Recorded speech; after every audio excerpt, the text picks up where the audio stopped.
প্রকৃতির নেই রক্ত, মাংস, জীবের মতো জীবন। প্রকৃতির মধ্যে নেই কোনো স্বার্থপরতা, কোনো হিংসা, কোনো অহংকার। প্রকৃতি বুক খুলে দেয় যত আছে তার সৌন্দর্য। আমরা মানুষরা স্বস্তির ঠিকানা খুঁজে পাওয়ার জন্য প্রায়ই যাই আমরা প্রকৃতির মাঝে। তেমনই প্রকৃতির মাঝে এই পাহাড়ি ফয়েস লেক। এই লেকটা সৌন্দর্যে ভরপুর।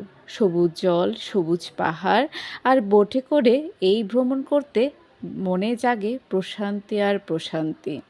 যারা ফয়েস লেক যান তারা অবশ্যই বোটে করে এই লেকটা ঘুরে যাবেন, আপনার অনেক ভালো লাগবে। সবাই ভালো থাকবেন, সুস্থ থাকবেন। Bye bye.